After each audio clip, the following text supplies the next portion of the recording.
El pastor Pablo Rodríguez de la Iglesia Bautista Metropolitana aquí en San Pedro Sula, Honduras. Para todos nuestros oyentes en Spotify y en todas las redes sociales, reciban un caluroso saludo, un gran abrazo de todos nosotros que formamos la IBM, la Iglesia Bautista Metropolitana.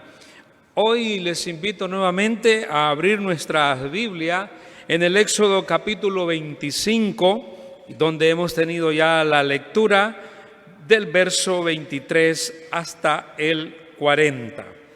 Una lectura que nos introduce a dos elementos del tabernáculo, como Dios lo había diseñado para que Moisés diera las instrucciones precisas al pueblo. Conocimos primero los materiales de esa construcción, capítulo 25, verso 1 al 9.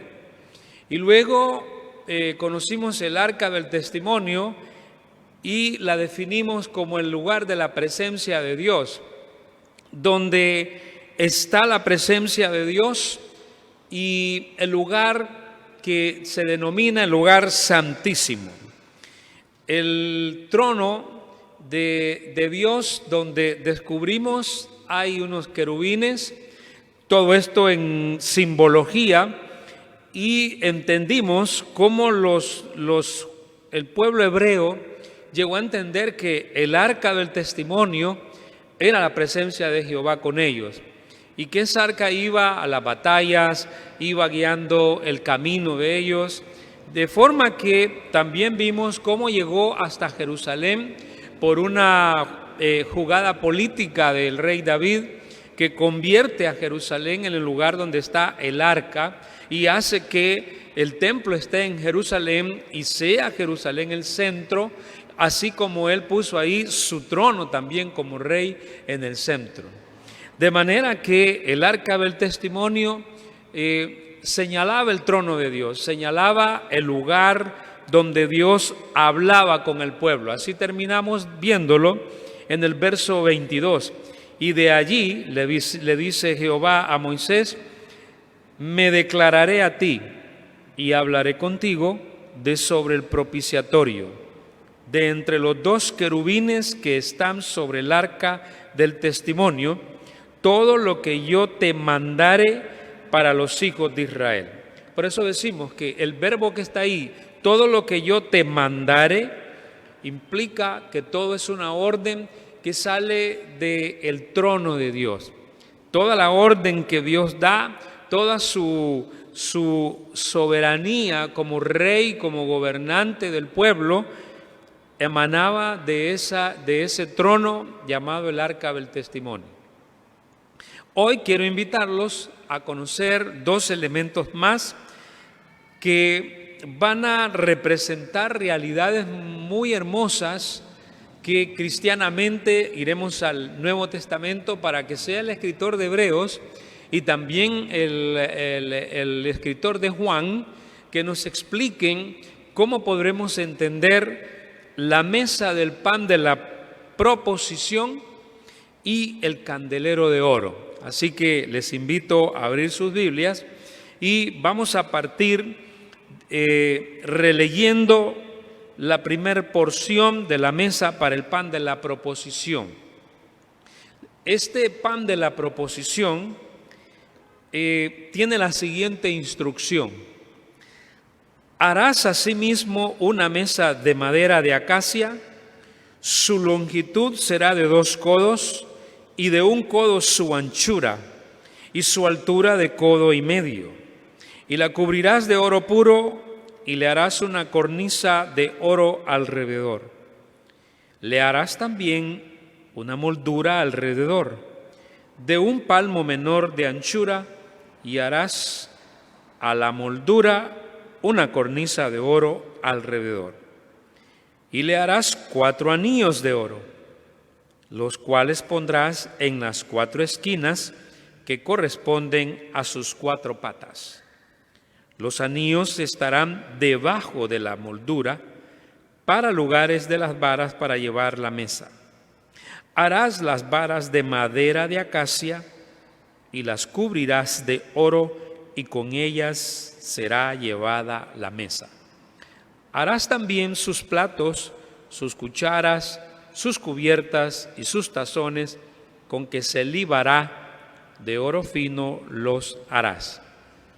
Y pondrás sobre la mesa el pan de la proposición delante de mí continuamente. Invito a orar para que podamos entrar ya a la explicación del texto. Padre, gracias te damos por esta noche. Te agradecemos por cada uno de los hermanos presentes. Te agradecemos por los hermanos que nos siguen en vivo en las redes sociales, y sobre todo también por los que nos siguen en diferido. Te rogamos también por aquellos que se conectan al Spotify y al YouTube, para que tú puedas, Señor, bendecir nuestras vidas con tu palabra, y que llegando a muchas personas por estos medios puedan conocer que tú eres nuestro Dios, nuestro Señor y Salvador Jesucristo, que tú eres la realidad de todo esto que estamos hoy estudiando, que en ti se cumplió esta realidad, que tú eres realmente toda la encarnación de ese tabernáculo, para que nosotros pudiéramos ver la presencia de Dios en ti, Señor. Damos gracias entonces por tu gloria, por tu palabra y por esta iglesia IBM, la Iglesia Bautista Metropolitana, que está trabajando, Señor, por llevar el Evangelio en todas formas, de todas maneras.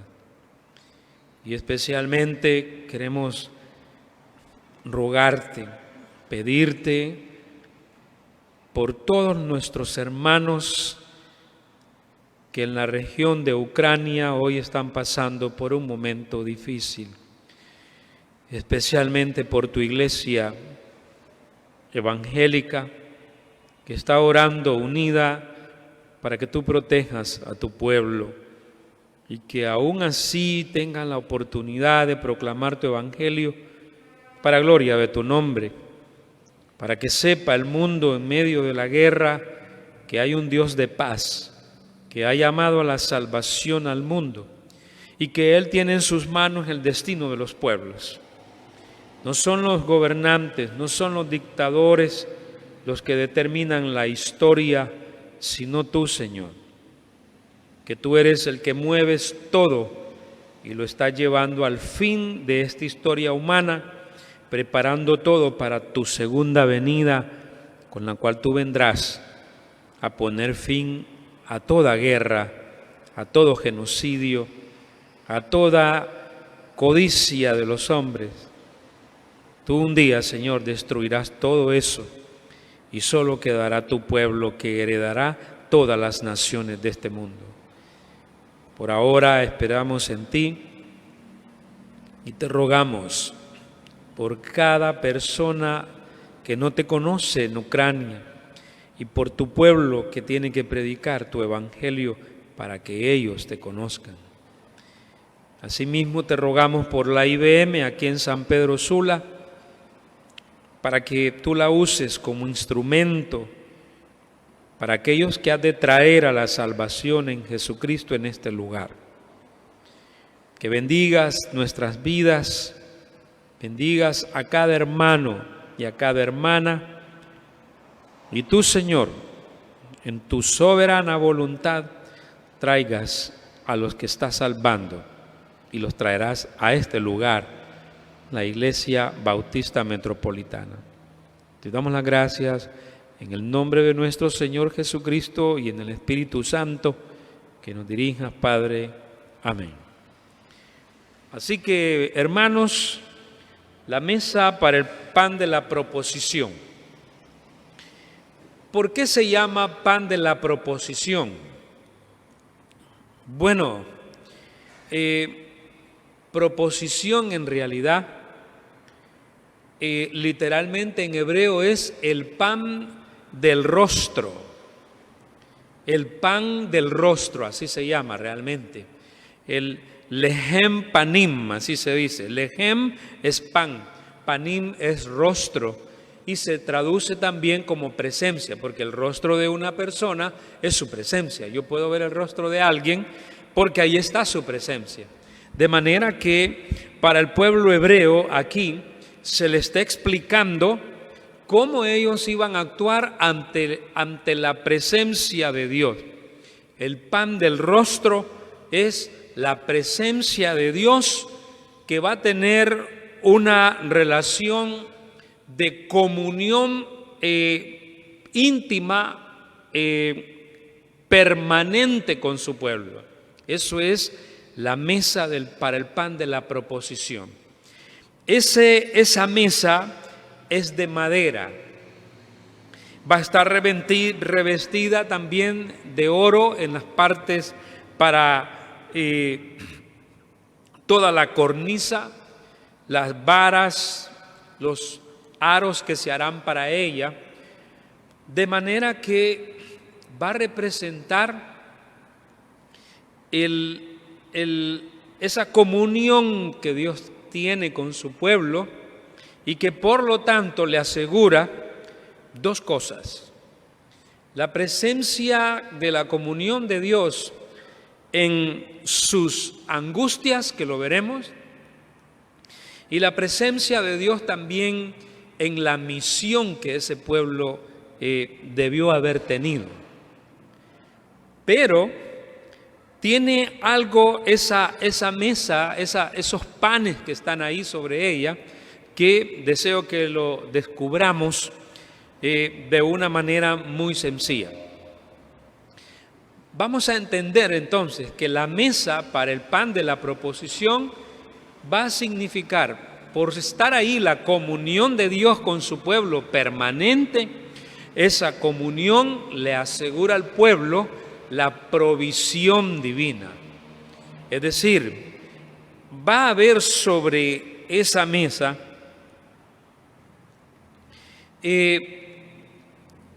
unos panes. Esos panes van a ser 12 panes, son tortas. En realidad el pan hebreo no es como el nuestro. El pan judío de ese momento es una torta plana, redonda. Es como una tortilla muy gruesa, gruesísima, redonda. De manera que sobre esa mesa, dice el verso 30, va a estar el pan de la proposición delante de mí continuamente. Vamos a ilustrarla para que la podamos ver de una manera más sencilla. Esta es la mesa. Como pueden ver, la mesa tiene 6 panes en un lado y 6 en otro. Así era como debían estar. Y están los tazones de oro y también el incensario que está allí, que es como el pichelito, le decimos aquí en Honduras. Sobre él adentro se pone la libación que va a haber para esas tortas. Esas tortas tienen unos significados muy importantes para el pueblo judío, pero hay que entender lo siguiente. Si ustedes ven lo que llegó a entenderse, el pueblo judío entendía, de acuerdo a Levítico 24:8, que me gustaría leerlo, que vuelve a repetir con más precisión lo que aquí se está diciendo. Levítico 24:8, que nos narra lo que con precisión tenían que hacer los sacerdotes de aquel tiempo. Y dice así, hablando del pan de la proposición. Dice, verso 8, cada día de reposo lo pondrá continuamente en orden delante de Jehová. ¿Quién lo va a poner? Los sacerdotes que Dios designó para poder hacer esta labor, que fueron los coatitas, los descendientes de Coat, padre de Moisés y de Aarón. De manera que dice allí que cada sábado ellos iban a poner delante de Jehová en nombre de los hijos de Israel como pacto perpetuo. Y nos dice cómo iban a ir, el verso 5 al 7. Y tomarás flor de harina y cocerás de ella 12 tortas, o sea, los panes. Cada torta será de 2 décimas de efa, y las pondrás en 2 hileras, como las tenemos en la ilustración. 6 en cada hilera sobre la mesa limpia delante de Jehová. Pondrás también sobre cada hilera incienso puro, y será para el pan como perfume, ofrenda encendida a Jehová. Eso va a ser el incienso que va a caer sobre esto. ¿Qué es todo eso que estamos viendo allí? Bueno, el pan en la cultura hebrea no es como la nuestra. En la cultura hebrea el pan llegó a tener un significado tan sagrado, hermanos, porque ese pan significaba la provisión divina para ellos, en la que al compartir ese pan, lo comparte Dios con ellos, y ellos lo comparten con los que están en su mesa. De manera que el compartir ese pan significaba comunión, la comunión de Dios con ellos perpetuamente, la comunión de ellos con Dios, de que lo reconocían a Él, que gracias a Él ellos iban a tener siempre alimento material y alimento también espiritual.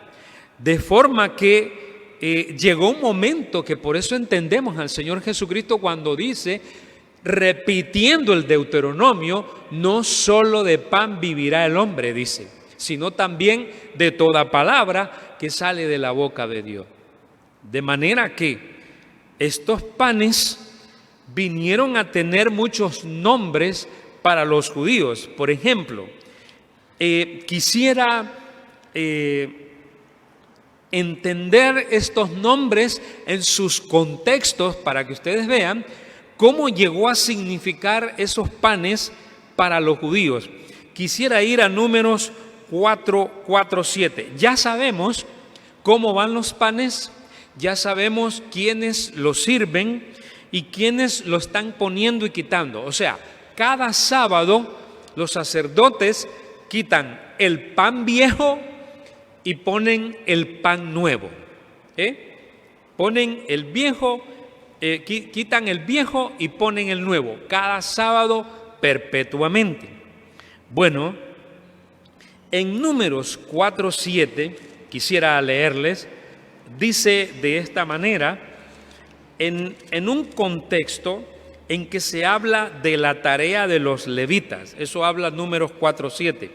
Y en el 7 dice, sobre la mesa de la proposición, ya saben que por proposición sobre la mesa del pan del rostro, extenderán un paño azul y pondrán sobre ella las escudillas, las cucharas, las copas y los tazones para libar. Libar significa derramar. Y el pan continuo estará sobre ella. Fíjense, podemos decir algo nada más de esa ornamentación que está allí en Números 4:7. Ahí se le llama el pan continuo. ¿Ya lo vieron? No se llama el pan de la proposición, ¿verdad? El pan del rostro, sino el pan continuo. Pero es que se llama continuo porque ellos tenían que estarlo poniendo continuamente todos los sábados perpetuamente. Lo ponen los levitas. Ya sabemos que significa la presencia de Dios en comunión, proveyendo para ellos el alimento en comunión con ellos. ¿Qué significa el pan? Significa vida. La vida, significa la vida, no como yo me muero. El pan viene a representar vida. Así que en Números 4:7 encontramos un sentido litúrgico, pan continuo. Pero miren lo que sucede en el primer libro de Samuel 21, 4 y 6. Vamos allá. Primer libro de Samuel 21, 4 y 6. ¿De qué está hablando el primer libro de Samuel 21, 4 y 6? ¿De qué está hablando? De David cuando huye de Saúl. David está huyendo de Saúl porque lo quiere matar. Pero de repente David es un hombre que ha peleado mucho, está cansado, sus soldados necesitan comer y no tienen. Llega entonces, dice el 21:1, vino David a Nob, al sacerdote Ahimelech, y se sorprendió a Ahimelech de su encuentro y le dijo: ¿cómo vienes tú solo y nadie contigo? Y respondió David al sacerdote Ahimelech: el rey me encomendó un asunto y me dijo: nadie sepa cosa alguna del asunto a que te envío y lo que te he encomendado. Y yo les señalé a los criados un cierto lugar. Ahora pues, ¿qué tienes a mano? Dame 5 panes o lo que tengas. Ya saben ustedes de qué panes se está hablando. El sacerdote respondió a David y dijo: no tengo pan común a la mano, solamente tengo pan sagrado, el pan de la proposición. Pero lo daré si los criados se han guardado al menos de mujeres. El sacerdote está pidiendo un requisito. Mira, tengo pan de la proposición, pero te lo doy si al menos ellos no han tenido ninguna relación con ninguna mujer. Deben estar santos. Y David respondió al sacerdote y le dijo: en verdad las mujeres han estado lejos de nosotros ayer y anteayer. Cuando yo salí, ya los vasos de los jóvenes eran santos. Aunque el viaje es profano, ¿cuánto más no serán santos hoy sus vasos? Es decir, tenían días ellos de no haber estado con ninguna mujer. Así el sacerdote le dio el pan sagrado, el pan de la proposición, o el pan del rostro, o el pan de la comunión, como lo quieran decir ustedes, o el pan continuo. Porque ahí no había otro pan sino, ahí está, los panes de la proposición, los cuales habían sido quitados de la presencia de Jehová, ahí está otra vez la presencia de Dios, para poner panes calientes el día que aquellos fueron quitados. Esos panes ya habían sido quitados, porque el sacerdote iba a poner nuevos. Y estaba allí aquel día detenido delante de Jehová uno de los siervos de Saúl, cuyo nombre era Doeg, edomita, el principal de los pastores de Saúl. Y David dijo a Ahimelech: ¿no tienes aquí a la mano lanza o espada? Porque no tomé en mi mano mi espada ni mis armas, por cuanto la orden del rey era apremiante. Y miren, eso que hace David ahí fue un acto bien difícil de entender. Pero quisiera solo quedarme con el hecho de que el verso 6 tiene el verbo hebreo dar. Así el sacerdote le dio el pan sagrado. O sea que David agarró el pan de la que habían quitado, porque iban a poner uno nuevo, y él y sus hombres comieron de ese pan. Pan que Dios había dicho en Levítico 24:9 algo. Vamos a Levítico 24:9 algo, para que descubramos qué le dijo Dios a Moisés respecto a los levitas. Levítico 24:9. ¿Qué le dice? Dice el verso 9, Levítico 24:9. Fíjense, y será de Aarón y de sus hijos el pan, los cuales lo comerán en lugar santo, porque es cosa muy santa para él, para Jehová, de las ofrendas encendidas a Jehová por derecho perpetuo. ¿Quiénes iban a poder comer del pan? Aarón y sus hijos. Jesús, en el Nuevo Testamento, cuando los fariseos le están cuestionando porque sus discípulos están haciendo algo en el sábado, les contestó a ellos en Mateo 12:4 lo siguiente. Fíjense, Mateo 12:4 lo siguiente, para que vean ustedes por qué hay que entender muy bien en el sentido cristiano lo que los hebreos tal vez les hubiera costado entender, porque fue claro, Jehová dijo, solo Aarón y sus hijos comerán de este pan. Pero el sacerdote Ahimelech se lo dio a David, pero le dio los panes que habían quitado para poner los nuevos que se ponían cada sábado perpetuamente. Jesús, al ver los fariseos que los discípulos recogen espigas en el día de reposo y reclaman, dice el verso 2, viendo los fariseos, Mateo 12:2, le dijeron, he aquí tus discípulos hacen lo que no es lícito hacer en el día de reposo. Pero él les dijo, ¿no habéis leído lo que hizo David cuando él y los que con él estaban tuvieron hambre? ¿Cómo entró en la casa de Dios y comió los panes de la proposición que no les era lícito comer ni a él ni a los que con él estaban, sino solamente a los sacerdotes? ¿Se dan cuenta? Lo que Jesús está aclarando. Jesús dice, ¿no han leído ustedes? Le dice, ustedes me están reclamando a mí porque los discípulos están arrancando espigas para comer en el día de reposo. Y él le dice a los fariseos, ¿y ustedes no han leído cuando David entró, le dio el sacerdote los panes de la proposición que no le era lícito comer a él, sino solo a los sacerdotes?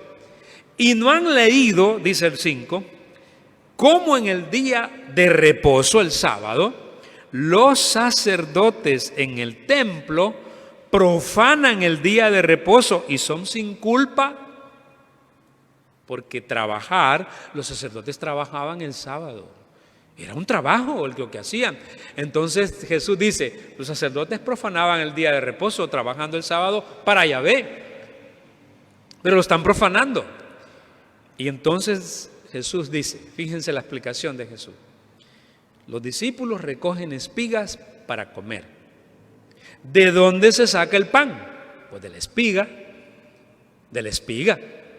Pues esa misma espiga que da el pan, la espiga la da Dios como respuesta de su presencia en comunión perpetua para el pueblo como proveedor de su comida.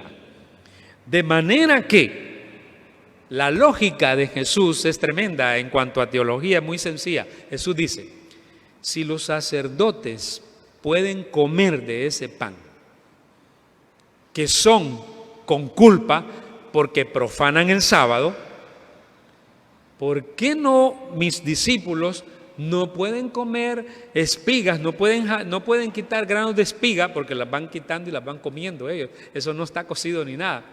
El sábado.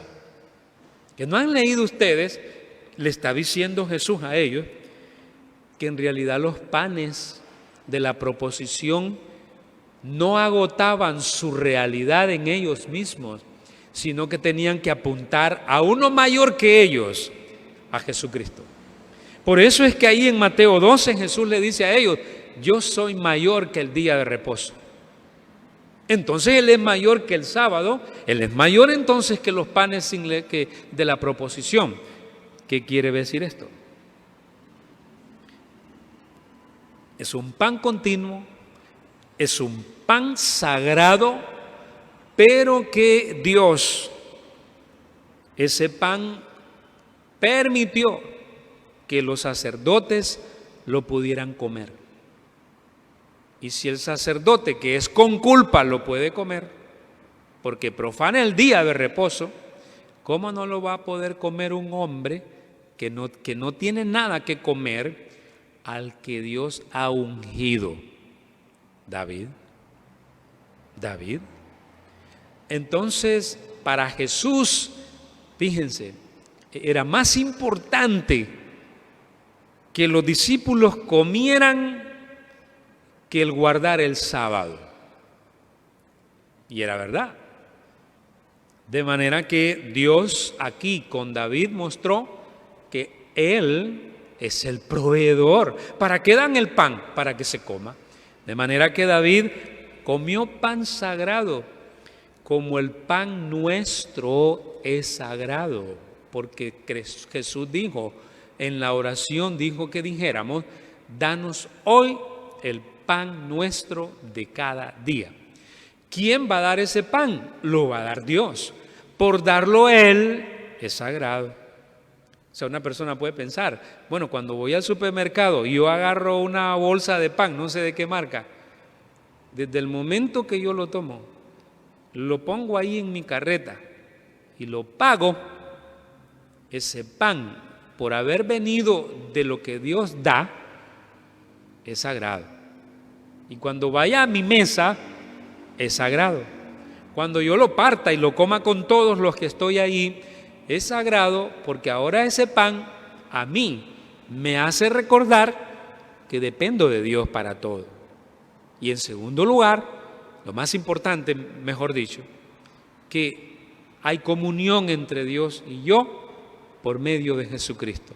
Porque Él dijo, yo soy el pan de vida, dijo en Juan, yo soy el pan de vida. De manera que si yo leyera en Juan 12:24 lo que Él dijo respecto a esa realidad del pan, fíjense cómo lo expresó.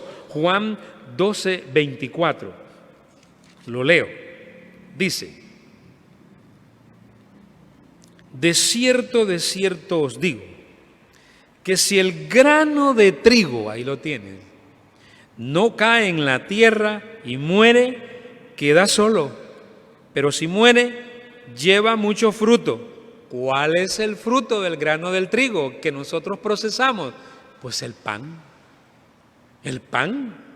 Así que Jesús dice que Él es el pan que produjo el fruto de la vida eterna en lo que lo comimos.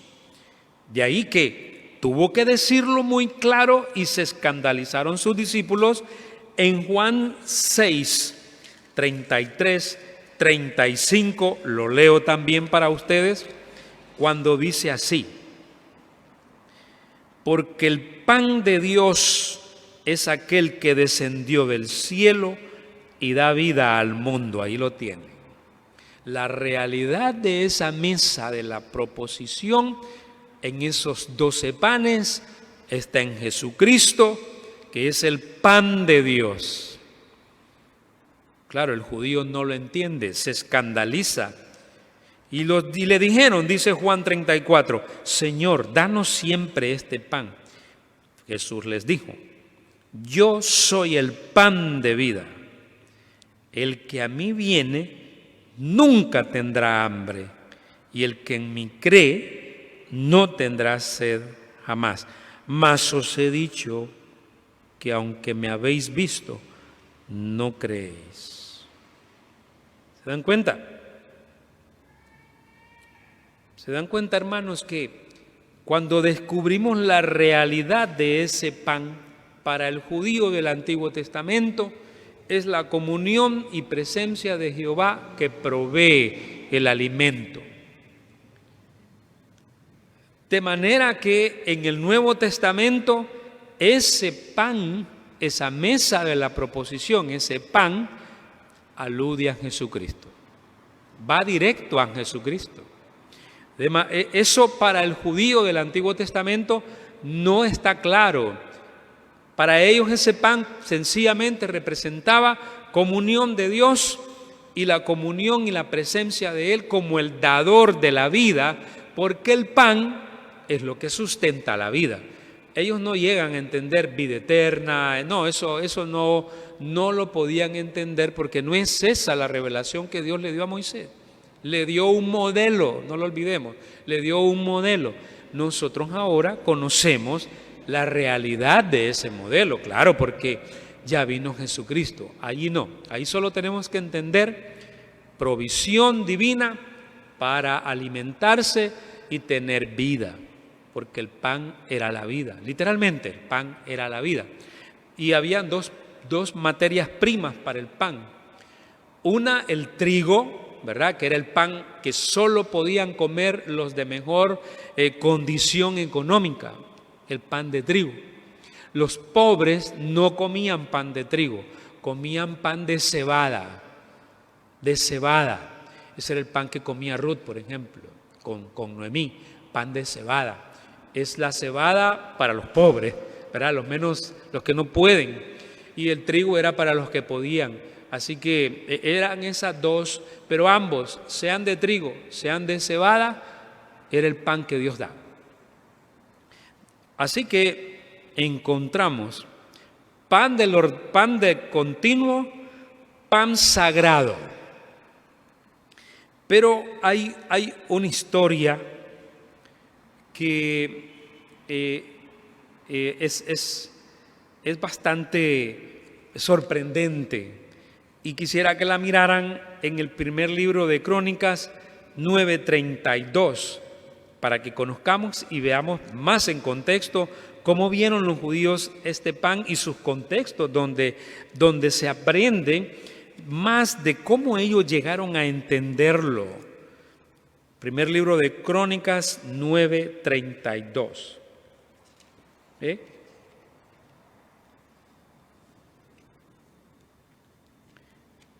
¿Ya? ¿Sí? ¿De qué habla el primer libro de Crónicas 9?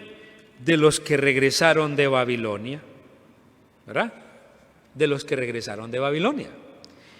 Y allí ustedes van a ver lo que dice el texto respecto a los hijos de Coat, los coatitas. Ya les dije que los coatitas es la rama de los levitas a los que se les dio esta tarea de poner el pan continuo y arreglar esa mesa. Esa era la tarea de ellos, por generaciones perpetuas. Dice: Matatías, uno de los levitas, primogénito de Salum, coreíta, tenía a su cargo las cosas que se hacían en sartén. Verso 32. Y algunos de los hijos de Coat y de sus hermanos tenían a su cargo los panes de la proposición, porque así lo había dicho Jehová, los cuales ponían por orden cada día de reposo. ¿Se dan cuenta? De manera que aún después del exilio se seguía recordando muchas de estas prácticas en cuanto a lo que se realizaba, hablando aquí de los que regresaron de Babilonia en el primer libro de Crónicas, capítulo 9. Entonces, fíjense,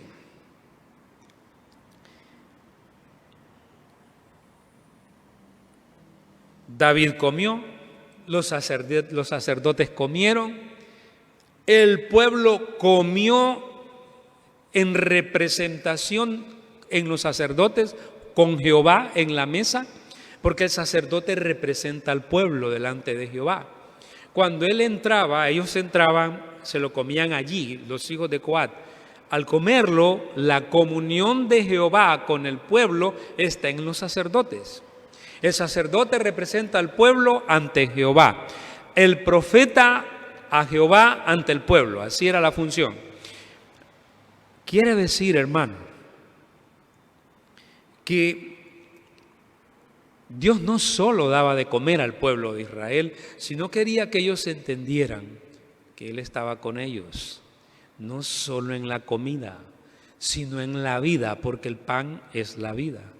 Por eso Isaías 63:9 recuerda eso. Fíjense cómo lo va a decir ya con un alcance más espiritual del pan.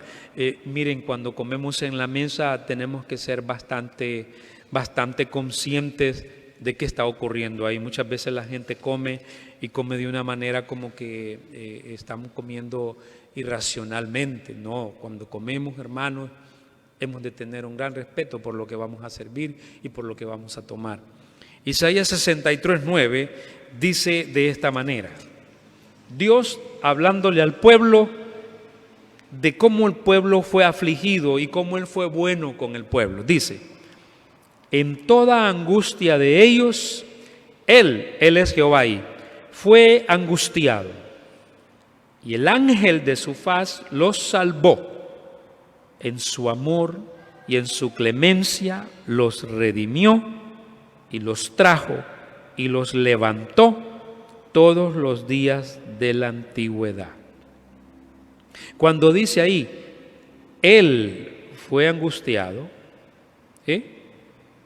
y con su amor y en su clemencia los redimió, está hablando de la presencia de Dios en las angustias del pueblo. Y eso era lo que Él quería que ellos entendieran, que el dador del pan no solo está para darme pan, sino para darme el pan de vida. Es decir, Él está conmigo en mis fracasos y en mis logros, en mis angustias y en mis felicidades. ¿Se dan cuenta? De manera que, bueno, yo siempre digo y me pongo a pensar en dos expresiones culturales que practicamos en los occidentales.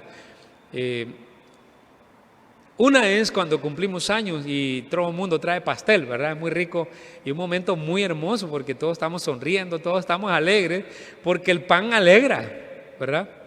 Pero me pongo a pensar también en los velorios, también dan pan, también dan mucho pan, pero no hay alegría.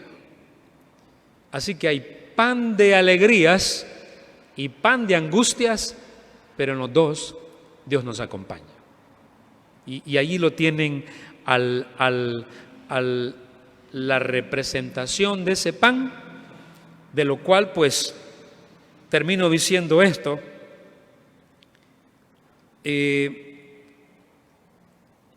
Comer de ese pan es tener comunión con Dios. Jesús pudo sufrir, voy a decirlo así, saltando de Isaías a Juan 13:18, pudo sufrir lo que significa comer pan de la presencia de Dios y la comunión literal, porque Dios está en Cristo literal, con uno que hace algo inaudito. Juan 13:18, fíjense cómo lo dice para entender la riqueza de este símbolo en Juan 13:18. Jesús lo dice de esta manera, Juan 13:18, y dice así, dice, Jesús, ustedes ya saben, ha lavado los pies de los discípulos y Él dijo así: no hablo de todos vosotros, yo sé a quienes he elegido, mas para que se cumpla la Escritura, el que come pan conmigo levantó contra mí su calcañar. Desde ahora os lo digo antes que suceda, para que cuando suceda creáis que yo soy. Y los discípulos querían saber quién era. Y la clave de Jesús fue esta. El verso 25 del 13 dice, en Juan, Él entonces, recostado cerca del pecho de Jesús, le dijo: Señor, ¿quién es? Porque Pedro quería saber quién era. Y le hizo señas a Juan, y Juan le pregunta a Jesús: Señor, ¿quién es? Respondió Jesús, escuchen la respuesta de Jesús: a quien yo diere el pan mojado, aquel es. Y mojando el pan, lo dio a Judas Iscariote, hijo de Simón. Y después del bocado, Satanás entró en él. Entonces Jesús le dijo: lo que vas a hacer, hazlo más pronto. ¿Se dan cuenta que literalmente Dios partió el pan, lo dio a sus discípulos, pero en uno de ellos lo dio, no lo negó, le dio el pan a Judas Iscariote, el que lo traicionó? Una lección para nosotros de que ese pan que Dios daba, ya realizado en Jesucristo, superado el pan de la proposición de la presencia de Dios y la comunión de Dios, que está en Jesucristo ahora, su realidad. ¿Cómo esa comunión nos enseña que aún con aquellos que nos detestan, que no nos aman, que traman lo malo contra nosotros, somos llamados a siempre ofrecer la comunión, aunque ellos nos rechacen? Porque Dios no le niega el pan a nadie. Aún a los malos, Dios les da pan. ¿Verdad, hermanos? A una gente mala, Dios les da pan. Pero en Jesucristo solo comen pan con Él los que lo hemos recibido como Señor y Salvador personal. De manera que es pues la comunión espiritual ininterrumpida del pueblo con Yahvé el autor de los bienes que ellos gozan y que empleaban para su servicio, esa representación que ustedes están viendo en pantalla, allá en web y aquí presente. Así que ahí tienen todo el simbolismo, regresando al Éxodo capítulo 25, la mesa para el pan de la proposición. Quisiera decir algo nada más que nos enseña Levítico. El manto azul, lo único que podemos decir, no podemos decir mucho más, pero el color azul en los sacerdotes representaba santidad. Santidad. Nosotros los occidentales ponemos el blanco es santidad, decimos nosotros. En realidad el azul es santidad. De ahí que cuando preguntamos, ¿verdad? Uno dice, la gente a veces se ríe por esto que voy a decir. Por supuesto, la gente que no cree en Dios. El cielo es azul.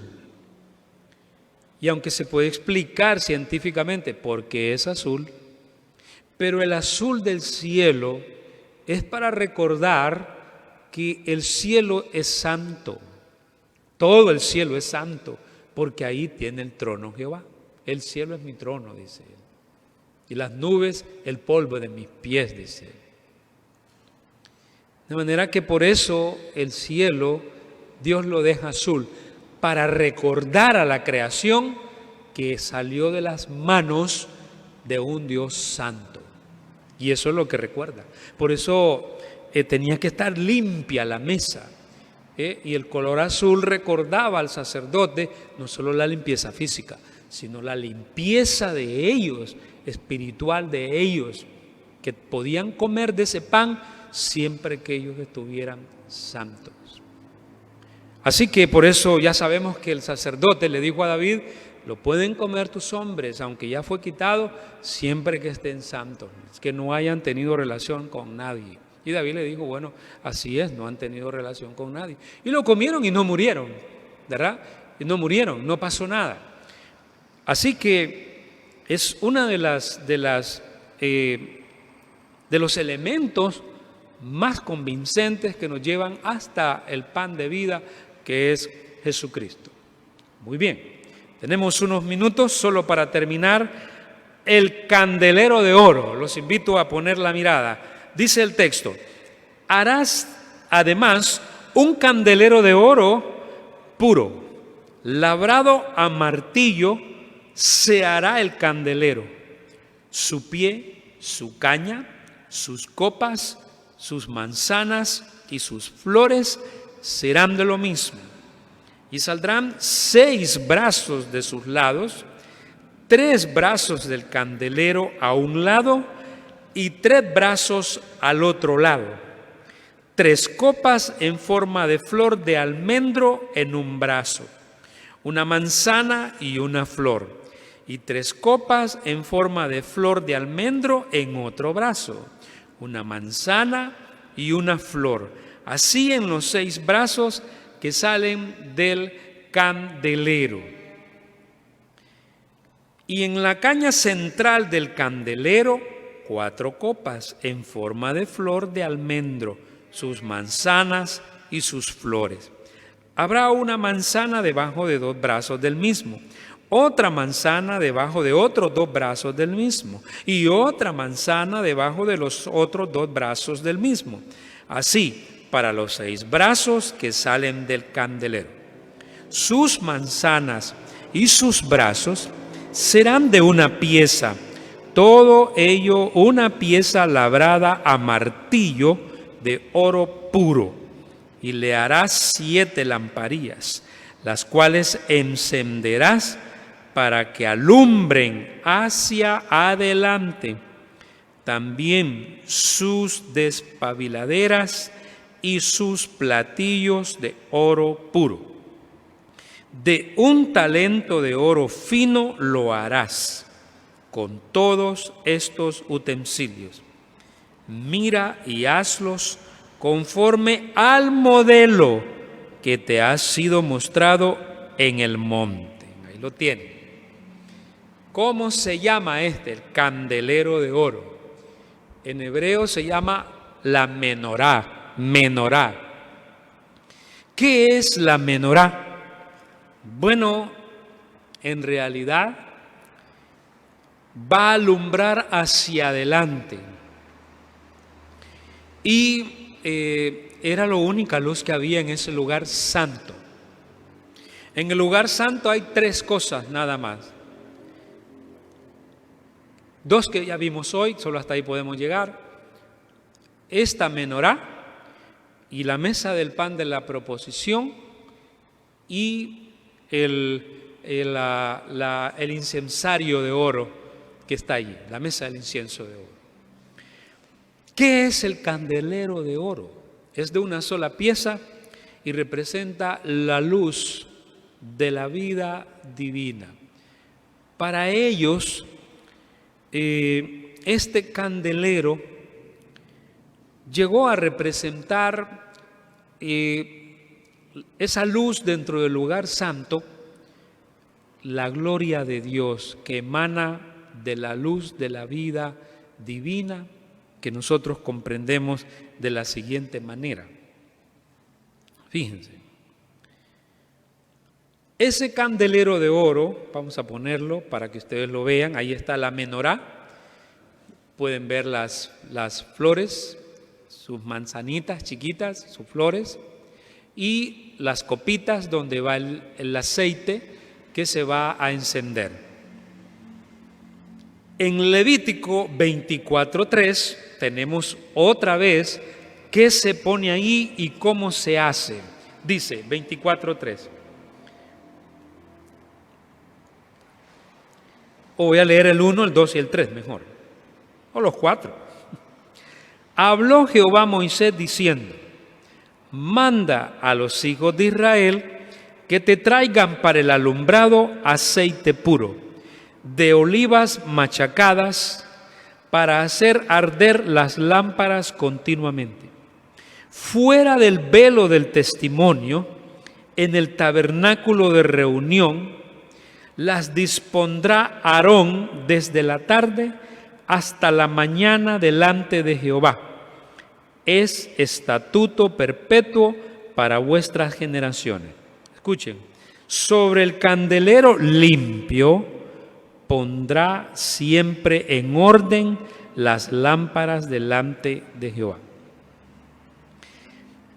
Esa menorá está en el lugar santo. Y los levitas renuevan el aceite continuamente sobre esas copitas que están allá arriba.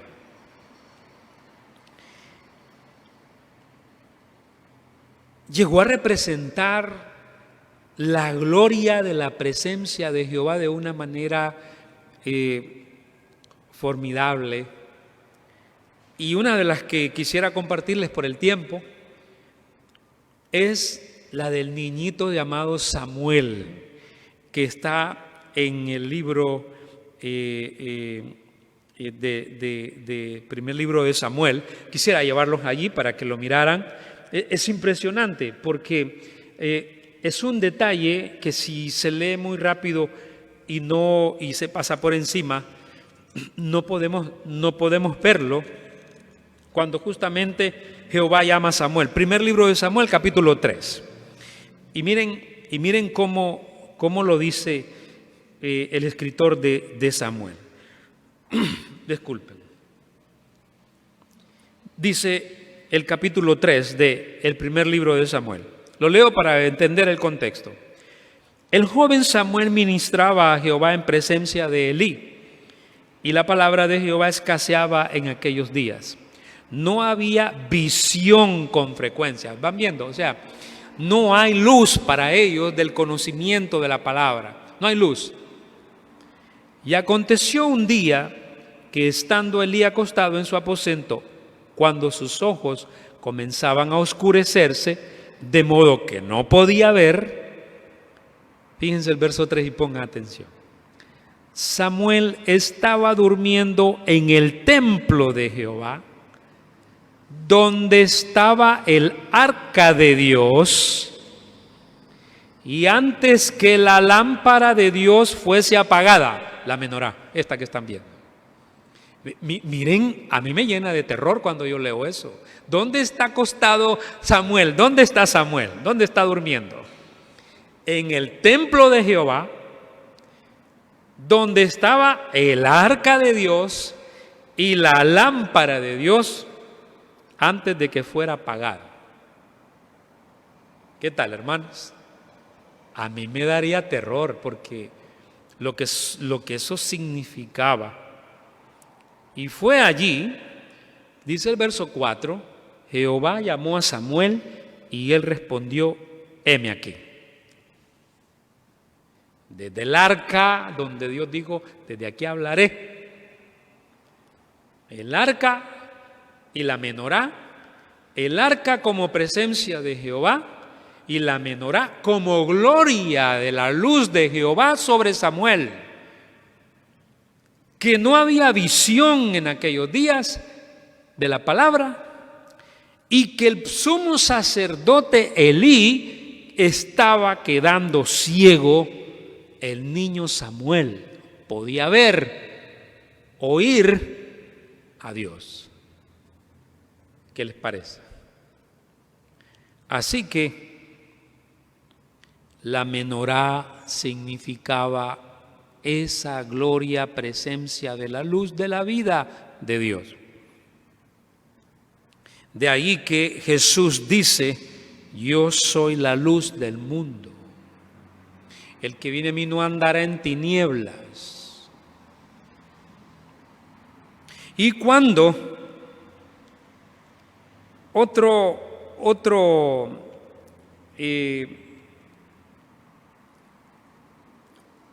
¿cómo les diría? Otro evento que me deja muy pensativo ocurre en el primer libro de Crónicas. Disculpen. Y fíjense lo que dice. Vamos a ver si lo hacemos más rápido. El primer libro de Crónicas. Cuando reina el rey Abías. ¿Se acuerdan del rey Abías? ¿No? Bueno, este rey Abías va a la guerra. Por el tiempo no les doy y se encuentra con Jeroboam, rey del reino del norte. Abías, rey del reino del sur. Y Abías le dice a Jeroboam le dice, yo he venido a ti contigo. Disculpen que la cita no la he encontrado. Si alguien la encuentra antes que yo, me lo dice. Aquí está. Está en el segundo libro de Crónicas. Disculpen, capítulo 13. Miren, dice así. Voy rápido. A los 18 años del rey Jeroboam reinó Abías sobre Judá. Segundo libro de Crónicas, capítulo 13. Y reinó 3 años en Jerusalén. Dice el verso 3. Y hubo guerra, dice el 2 al final, entre Abías y Jeroboam. Entonces Abías ordenó batalla con un ejército de 400,000 hombres de guerra, valerosos y escogidos. Y Jeroboam ordenó batalla contra él con 800,000 hombres escogidos, fuertes y valerosos, la mitad más que Abías. Y se levantó Abías sobre el monte de Semaraim, que está en los montes de Efraín, y dijo: oídme, Jeroboam y todo Israel. ¿No sabéis vosotros que Jehová, Dios de Israel, dio el reino a David sobre Israel para siempre, a él y a sus hijos bajo pacto de sal? Pero Jeroboam, hijo de Nabat, siervo de Salomón, hijo de David, se levantó y se rebeló contra su señor. Y se juntaron con él hombres vanos y perversos, y pudieron más que Roboam, hijo de Salomón, porque Roboam era joven y pusilánime, y no se defendió de ellos. Y ahora escuchen lo que le dice Abías. Y ahora vosotros tratáis de resistir al reino de Jehová en mano de los hijos de David, porque sois muchos, y tenéis con vosotros los becerros de oro que Jeroboam os hizo por dioses. ¿No habéis arrojado vosotros a los sacerdotes de Jehová, a los hijos de Aarón y a los levitas, y os habéis designado sacerdotes a la manera de los pueblos de otras tierras, para que cualquiera venga a consagrarse con un becerro y 7 carneros, y así sea sacerdote de los que no son dioses? Mas en cuanto a nosotros, Jehová es nuestro Dios, y no le hemos dejado, y los sacerdotes que ministran delante de Jehová son los hijos de Aarón, y los que están en la obra son levitas, los cuales queman para Jehová los holocaustos cada mañana y cada tarde, y el incienso aromático, y ponen los panes sobre la mesa limpia y el candelero de oro con sus lámparas para que ardan cada tarde, porque nosotros guardamos la ordenanza de Jehová nuestro Dios, mas vosotros le habéis dejado. Ahí está. Abías le está diciendo: hay luz donde estamos nosotros y hay oscuridad donde están ustedes. ¿Y saben qué? Los levitas aquí en nuestro reino todavía encienden la menorá como Dios mandó. En resumen, la menorá apunta a la luz de la vida de Dios, de que al alumbrar desde el lugar santísimo, el arca, donde está la gloria de Dios, la menorá está al otro lado y está al otro lado y la separa la cortina que se rasgó en dos después cuando Cristo murió en la cruz. Esa menorá alumbra ese lugar santo. Era lo único que alumbraba ahí. No había otra cosa más que alumbrar. Y cuando los levitas entraban ahí, miraban aquella luz, ellos entendían que Jehová, su presencia en la vida de una persona, es luz. Esa luz llegó a representar la santidad de Dios, la fidelidad a Dios en cuanto que Él reveló su gloria a Israel. Jeroboam botó esa gloria y se hizo ídolos. Abías le dice: tú has quitado a todos los levitas y todo lo que se hace en el lugar santo. Nosotros sí lo hacemos porque le hemos dado gloria a Dios y no a los ídolos.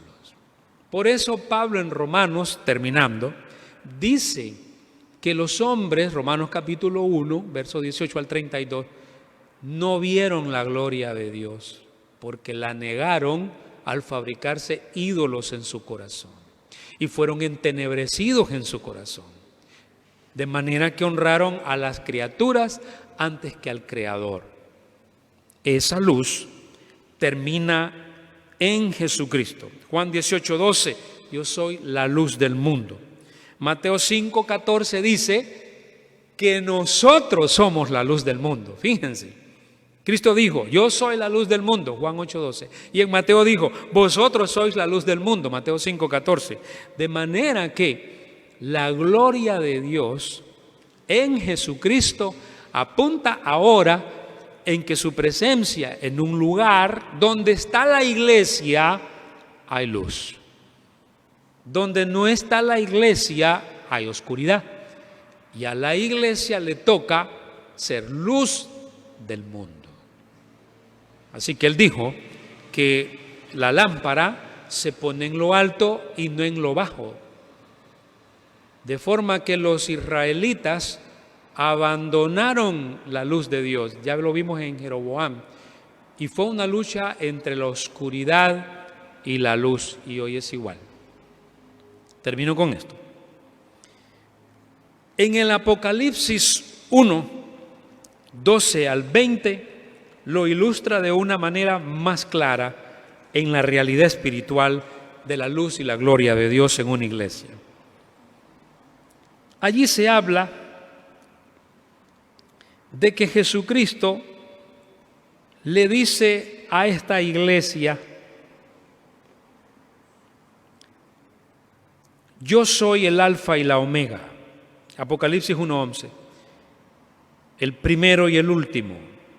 Escribe en un libro lo que ves y envíalo a las 7 iglesias que están en Asia: Éfeso, Esmirna, Pérgamo, Tiatira, Sardis, Filadelfia, Laodicea, y también aquí a la nuestra, la IBM, y a toda la que invoque a Cristo.